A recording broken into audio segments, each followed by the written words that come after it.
today's event in the zone is very much a reflection or a comment on the fact that during the Olympics, people would comment regularly about how athletes were going into the zone when they were about to play particular kind of sports. And we wanted to ask the question about what being in the zone actually meant in terms of broader culture and society.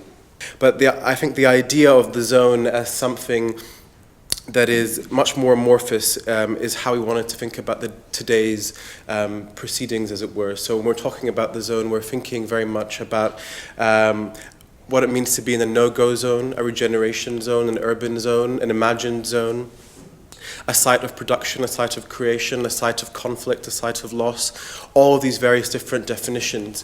And I'm hoping that all of us here, we're a small group, can get together and ask and think about these questions throughout the day. There'll be room at the end to have that conversation. But without further ado, I want to introduce the man who's behind this entire project, Stephen Bode, who's a director of Film and Video Umbrella, who's going to not only introduce the context of today's proceedings, as it were, but also read a text as well, which we would like to share with you. Thank you. Last summer in London was dominated by the build-up and the drama, in all senses of the word, of the 2012 Olympics. That event, the excitement and the disruption that it prompted, the memories it's generated, and the many-sided, if slightly ambivalent legacy it's left, looms especially large over this part of the city. As those of you who haven't been here before can't have failed to have noticed, the White Building is only a stone's throw away from the Olympic Stadium and the Olympic Park. A stone's throw might be a resonant phrase because of all the people who visited the park last summer and have come to gawk at it since. There have also been a number who've taken metaphorical pot shots at it from either close by or at a distance. And I think it's worth reminding ourselves about how the Olympics has been an ambivalent phenomenon, something that has been clearly embraced and celebrated by a number of people, but often not wholeheartedly by others. And as those of you who have been here before or haven't been here before can also have hardly failed to notice, this part of London, Hackney Wick, like many places around the perimeter of the Olympic Park, is being caught up in, is undergoing a cycle of regeneration, of promised, actual, undelivered, and sometimes abandoned regeneration that always seems to be part of the story of any Olympic bid.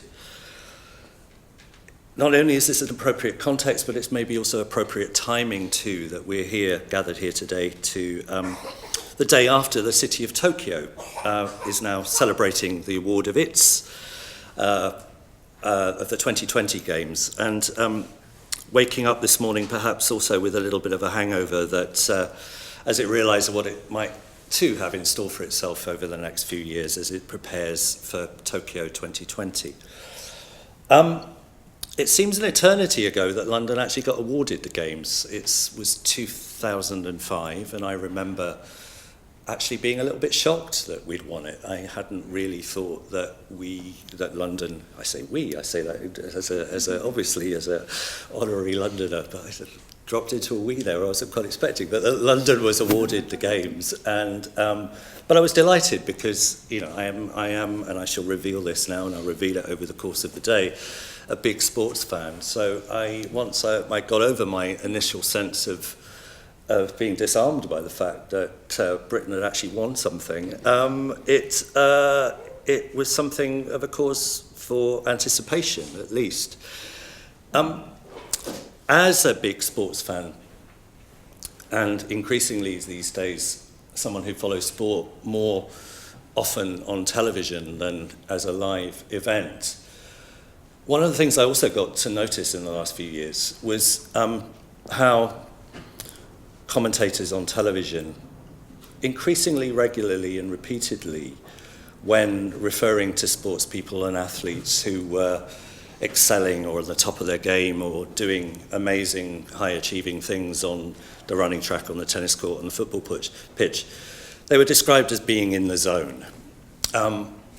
and it almost reached epidemic proportions for a while, that people were talking about Djokovic being in the zone, or everyone seemed to be in the zone. And it kind of struck me that this phrase, this overused phrase, was now something that might be interestingly interrogated for what it might reveal about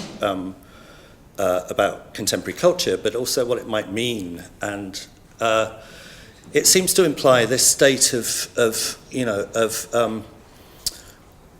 kind of complete alertness, or of supreme sort of focus, where the athlete has reached this elevated, exalted state, where it's almost like a combined nature of kind of physical perfection, or of optimum performance, and almost a state of no mind, where, or at least mind and body working in such perfect harmony and synchronicity that the mind is untroubled and the body just goes ahead and does what it does in an incredible, almost superhuman way. And I was really struck by the phrase, and as soon as I'd heard, really, or a few years after the London 2012 phenomenon became a reality, I started thinking about how it might be interesting for Film and Video Umbrella to develop a project which would coincide with London 2012. And this phrase, in the zone, really stuck with me. Also, I thought it would be something that would be interesting to look at and to consider in terms of how its reach, about this combination of mind, body, psychology, and physiology working together, might be interesting looking at in terms of an artistic and scientific collaboration, to think about what might be the contributing factors of reaching this elevated state of being in the zone, how certain things might function neurologically, or how those conditions might come about. And to do this, we asked a number of artists to propose projects, and we paired them up with scientists from different parts of the scientific community, sometimes hard neuroscience, sometimes sports science and sports psychology. And they paired up and put together a series of really interesting outline proposals which looked at what, if you like, different facets or subsets of the phenomenon of being in the zone. We looked at things like focus and flow, and how that was really important to achieving an optimum performance as an athlete. We also looked at confidence and optimism, and how channeling those virtues might be essential for an athlete upping their game. We looked at things like facilitative imaging, which, despite its slightly sort of geeky nomenclature, is actually really just about forming a positive image of the thing that you're about to do and then emulating it. So it's the idea of, I don't know, when you want to hit a perfect golf swing, you have an idea of it in your head and you try and replicate it. But it's also about, and athletes do this a lot, channeling and retaining positive images so that they can use them to mobilize in terms of a performance, and also eliminating negative ones. We also looked at group dynamics, team dynamics, and how that might make a team effectively in the zone. It wasn't just about single athletes reaching that state, it could also be a teamwork phenomenon. We staged that work at Delaware Pavilion this time last year. Actually opened in June of 2012, a few weeks before the Olympics. And one of the works, as Omar has alluded, The White Bear Effect by Confident Cross, is being restaged here at the White Building. It's open now, there's a reception for it this evening, and it carries on for a good week or so. It's a great piece of work. Matthew and David are here, as Omar said, and I'll talk about it a little bit more. After the exhibition started, or rather, as we got into July and August of last year, and the Olympics for so long floated as something on the horizon actually started happening, I began to wonder myself about whether this idea that I'd had, maybe I hadn't been 100% focused on all of it, and that maybe I'd missed something, which was not just that it mightn't just be that individual athletes or teams could be in the zone. As London moved from a mood of, I don't know, apprehension or suspicion about the games to that kind of very quick, embrace of the feel-good factor that happened after the opening ceremony, to a kind of almost frenzy of self-congratulation that started to happen day upon day after day as Team GB won gold after gold. It struck me that maybe it wasn't just individuals or teams that could be in the zone, maybe cities and countries could too. It was a kind of weird collective bubble that people got themselves worked up into.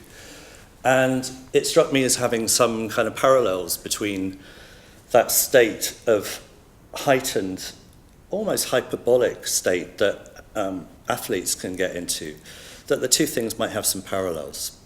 And once I thought about that, I also thought this phrase, in the zone, with its spatial, geographical resonances, might be expanded or even reapplied back into the landscape, the ideas of place that it might have come to, and that maybe it was a very useful way in its kind of liquid, amorphous form of thinking about how we actually experience urban space and how notions of zones and that word, the zone, figure so much in contemporary life. Tarkovsky's famous film Stalker, which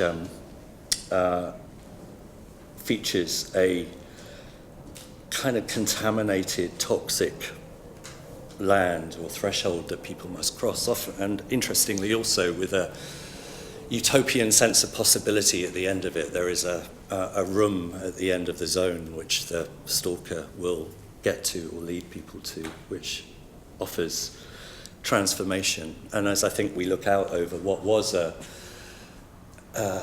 toxic waste zone for so many years and cleaned up, it's maybe worth mentioning that notion of a zone as well and bearing that in mind. Also, Omar and I were talking a lot about the similarities between this part of London and pre-war and post-war Berlin, and the idea of Potsdamer Platz and a zone of Berlin which had lain at the heart of the city for so long. We had a blue perimeter fence rather than barbed wire and something mined, but there was a similar sense of an inclusion and exclusion zone happening around this area of London.